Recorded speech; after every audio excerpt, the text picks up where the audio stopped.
Welcome aboard our news belt. And in our very first story, we touch on some security-related matters as residents of Siiru, Balawa, and other adjoining communities in the West district fear they will be cut off from the region if the Siiru Dam is not bridged. The dam broke its banks following torrential rains last September, posing a risk to these residents. They say several appeals to government to come to their aid have not yielded any results. There's more in this report. One of the few dams in the Upper West region where large chunk of different species of fish could be caught is the Siiru Dam. The dam is located between Balawa and Siiru communities in the West district. Also closer to them and dotted across are a plethora of dry season farms. The produce cultivated from these farms are mainly vegetables. Notable among them are tomato, pepper, and garden eggs. So, the life and survival of the people in this twin community and other adjoining communities to a very large extent depends on this dam. However, the dam is unable to hold much water now as previous times.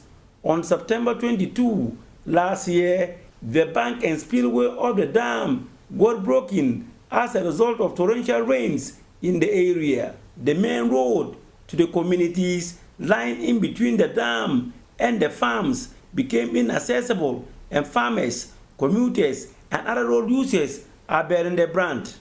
People have to carry their loads back to the other side, Kangba, through Bulunjin to Pointanga before they are able to access the regional capital, which is several of kilometers away.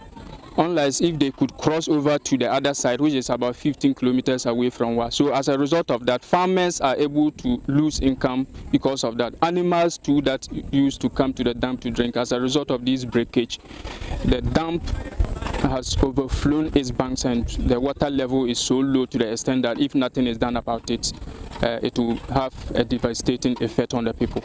I was not able to be visiting the farm as I used to do at first, and that actually affected that's the health of my animals, because bringing a veterinary to inject them as I used to do was a very big tax.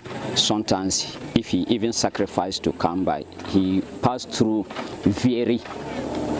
which is a very long way. This middle-aged woman has a brush with death as she nearly got drowned in an attempt to cross the high current water. I was once asked by a young man whether I had the heart to cross the dam. I responded in the affirmative. He held my hand midway into the dam, not knowing that he didn't have the heart rather to cross over the dam. He left my hand, and the water came carrying me away. It was God that rescued me as I got hung on top of a tree with my legs hitting the branches. I cried and praised God, and that really saved me.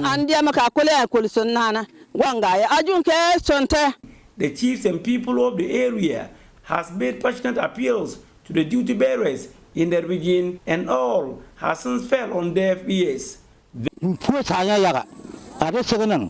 I am very disappointed in the government.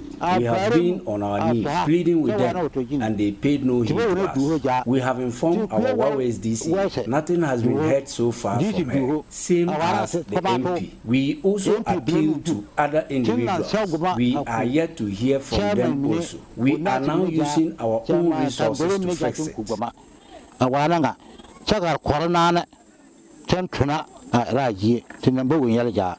The residents have even threatened to boycott next year's election should the road fails to be fixed before the time. During campaign period, we flat here. I want to inform them, if they don't help us to construct the road, they should not come here for their campaigns again. You come